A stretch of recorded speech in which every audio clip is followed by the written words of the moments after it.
या देवी सर्वभूतेषु माँ दुर्गा रूपेण संस्थिता नमस्तस्यै नमस्तस्यै नमस्तस्यै नमो नमः।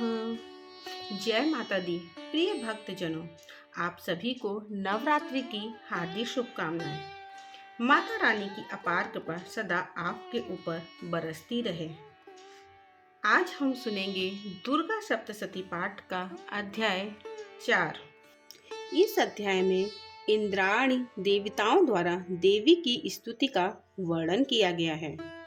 ऋषि कहते हैं, अत्यंत पराक्रमी दुरात्मा महिषासुर तथा उसकी दैत्य सेना के देवी के हाथ से मारे जाने पर इंद्र आदि देवता प्रणाम के लिए गर्दन तथा कंधे झुकाकर उन भगवती दुर्गा का उत्तम वचनों द्वारा स्तवन करने लगे।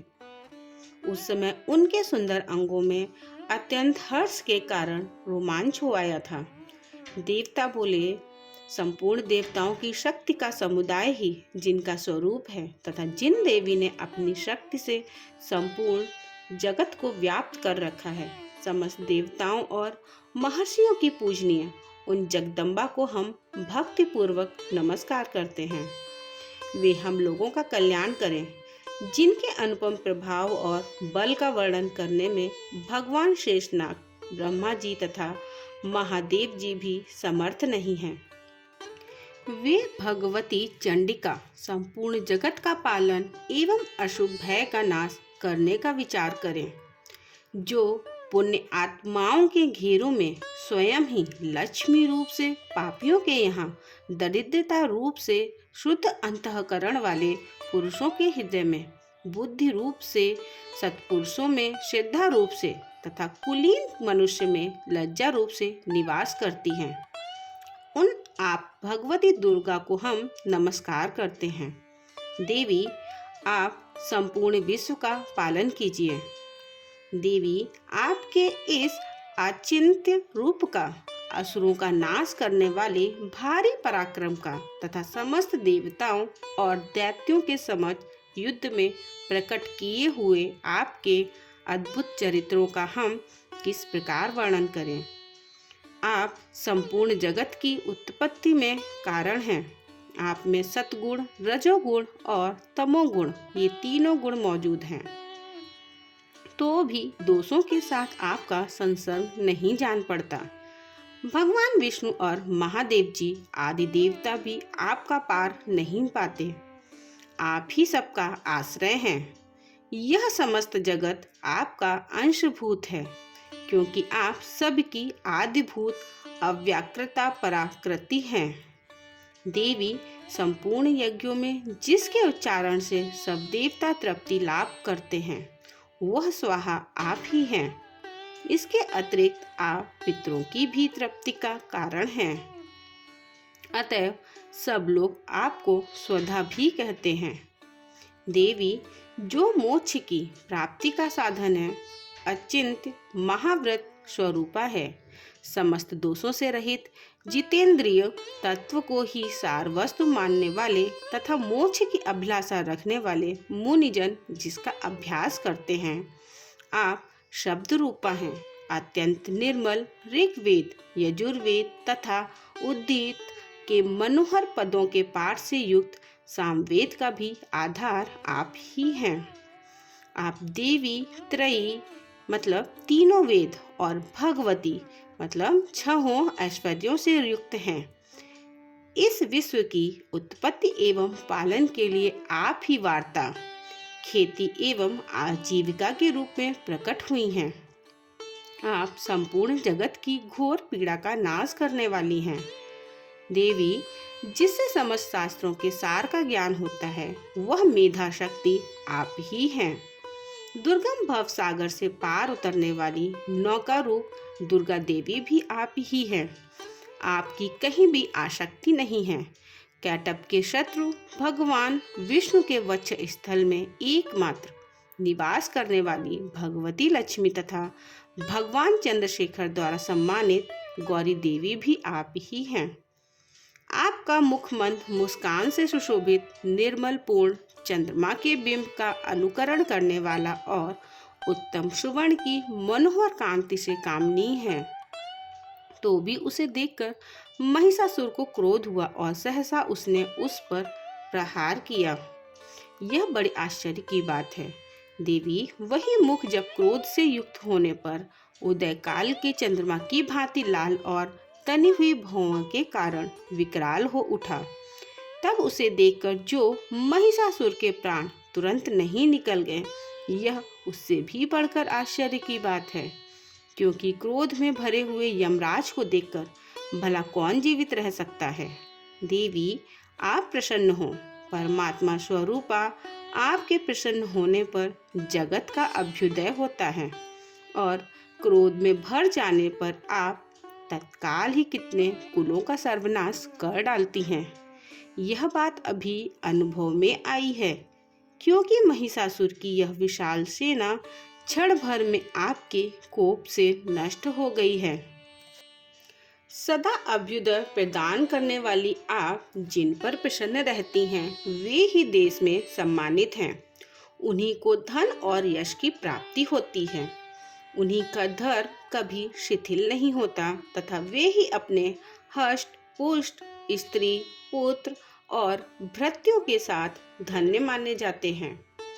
देवी आपकी ही कृपा से पुण्य आत्मा पुरुष प्रतिदिन अत्यंत श्रद्धा पूर्वक सदा सब प्रकार के धर्मानुकूल कर्म करता है और उसके प्रभाव से स्वर्गलोक में जाता है। इसलिए आप तीनों लोकों में निश्चय ही मनोवांछित फल देने वाली हैं। माँ दुर्गे आप स्मरण करने पर सब प्राणियों का भय हर लेती हैं और स्वस्थ पुरुषों द्वारा चिंतन करने पर उन्हें परम कल्याणमयी बुद्धि प्रदान करती हैं। दुख दरिद्रता और भय हरने वाली देवी, आपके सिवा दूसरी कौन है जिसका चित्त सबका उपकार करने के लिए सदा दयार्द रहता हो। देवी इन राक्षसों के मारने से संसार को सुख मिले तथा ये राक्षस चिरकाल तक नरक में रहने के लिए भले ही पाप करते रहे हों, इस समय संग्राम में मृत्यु को प्राप्त होकर स्वर्गलोक में जाएं। निश्चय ही यही सोचकर आप शत्रुओं का वध करती हैं। आप शत्रुओं पर शस्त्रों का प्रहार क्यों करती हैं? समस्त असुरों को दृष्टिपात मात्र से ही भस्म क्यों नहीं कर देती? इसमें एक रहस्य है। ये शत्रु भी हमारे शस्त्रों से पवित्र होकर उत्तम लोकों में जाएं। इस प्रकार उनके प्रति भी आपका विचार अत्यंत उत्तम रहता है। खड्ग के तेज पुंज की भयंकर दीप्ति से तथा आपके त्रिशूल के अग्रभाग की घनीभूत प्रभा से चौंधिया कर जो असुरों की आंखें फूट नहीं गईं, उसमें कारण यही था कि वे मनोहर रश्मियों से युक्त चंद्रमा के समान आनंद प्रदान करने वाले आपके इस सुंदर मुख का दर्शन करते थे। देवी आपका शील दुराचारियों के बुरे बर्ताव की दूर करने वाला है।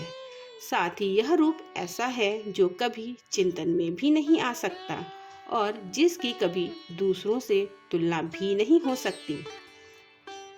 तथा आपका बल और पराक्रम तो उन दैत्यों का भी नाश करने वाला है जो कभी देवताओं के पराक्रम को भी नष्ट कर चुके थे।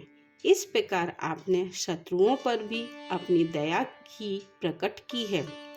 वरदायिनी देवी, आपके इस पराक्रम की किसके साथ तुलना हो सकती है तथा शत्रुओं को भय देने वाला एवं अत्यंत मनोहर ऐसा रूप भी आपके सिवा और कहाँ है। हृदय में कृपा और युद्ध में निष्ठुरता, ये दोनों बातें तीनों लोकों के भीतर केवल आप में ही देखी गई हैं। माता, आपने शत्रुओं का नाश करके इस समस्त त्रिलोकी की रक्षा की है। उन शत्रुओं को भी युद्ध भूमि में मारकर स्वर्गलोक में पहुंचाया है तथा उन्मत्त दैत्यों से प्राप्त होने वाले हम लोगों के भय को भी दूर कर दिया है। आपको हमारा नमस्कार है। देवी, आप शूल से हमारी रक्षा करें। अंबिके, आप खड्ग से भी हमारी रक्षा करें तथा घंटा की ध्वनि और धनुष की टंकार से भी हम लोगों की रक्षा करें। चंडी के पूर्व, पश्चिम और दक्षिण भारत में आप हमारी रक्षा करें तथा ईश्वरी अपने त्रिशूल को घुमाकर आप उत्तर दिशा में भी हमारी रक्षा करें। तीनों लोकों में आपके जो परम सुंदर एवं अत्यंत भयंकर रूप विचरते रहते हैं, उनके द्वारा भी आप हमारी तथा इस भूलोक की रक्षा करें। अंबिके, आपके कर पल्लवों में शोभा पाने वाले खड्ग, शूल और गदा आदि जो जो अस्त्र हों, उन सब के द्वारा आप सब ओर से हम लोगों की रक्षा करें। ऋषि कहते हैं, इस प्रकार जब देवताओं ने जगन्माता दुर्गा की स्तुति की और नंदनवन के देव पुष्पों एवं गंध चंदन आदि के द्वारा उनका पूजन किया, फिर सबने मिलकर जब भक्ति पूर्वक देवी धूपों की सुगंध निवेदन की, तब देवी ने प्रसन्न वदन होकर प्रणाम करते हुए सब देवताओं से कहा। देवी बोली, देवताओं, तुम सब लोग मुझसे जिस वस्तु की अभिलाषा रखते हो उसे मांगो। देवता बोले, भगवती ने हमारी सब इच्छा पूर्ण कर दी, अब कुछ भी बाकी नहीं है, क्योंकि हमारा यह शत्रु महिषासुर मारा गया। महेश्वरी, इतने पर भी यदि आप हमें और वर देना चाहती हैं, तो हम जब जब आपका स्मरण करें, तब तब आप दर्शन देकर हम लोगों के महान संकट दूर कर दिया करें तथा प्रसन्नमुखी अंबिके, जो मनुष्य इस स्रोतों द्वारा आपकी स्तुति करे, उसे वित्त, समृद्धि और वैभव देने के साथ ही उसकी धन और स्त्री आदि संपत्ति को भी बढ़ाने के लिए आप सदा हम पर प्रसन्न रहें। ऋषि कहते हैं, राजन, देवताओं ने जब अपने तथा जगत के कल्याण के लिए भद्रकाली देवी को इस प्रकार प्रसन्न किया, तब वे तथास्तु कहकर वहीं अंतर्ध्यान हो गईं। भूपाल, इस प्रकार पूर्व काल में तीनों लोकों का हित चाहने वाली देवी जिस प्रकार देवताओं के शरीरों से प्रकट हुई थी, वह सब कथा मैंने कह सुनाई। अब पुनः देवताओं का उपकार करने वाली वे देवी दुष्ट दैत्यों तथा शुंभ निशुंभ का वध करने एवं सब लोगों की रक्षा करने के लिए गौरी देवी के शरीर से जिस प्रकार प्रकट हुई थी, वह सब प्रसंग मेरे मुंह से सुनो। मैं उसका तुमसे यथावत वर्णन करता हूँ। इस प्रकार श्री मार्कंडेय पुराण में सावर्णिक मनवंतर की कथा के अंतर्गत देवी महात्म्य में शक्रादि स्तुति नामक चौथा अध्याय पूरा हुआ। जय माता दी। हे माँ भगवती, अपनी कृपा दृष्टि अपने सभी भक्तों पर बनाए रखिएगा। दोस्तों, उम्मीद करती हूँ आपको वीडियो पसंद आई होगी। वीडियो पसंद आई हो तो वीडियो को एक लाइक करें और चैनल को सब्सक्राइब करना ना भूलें। कमेंट बॉक्स में जय माता दी लिखें। मिलते हैं अगले वीडियो में एक नए अध्याय के साथ। धन्यवाद।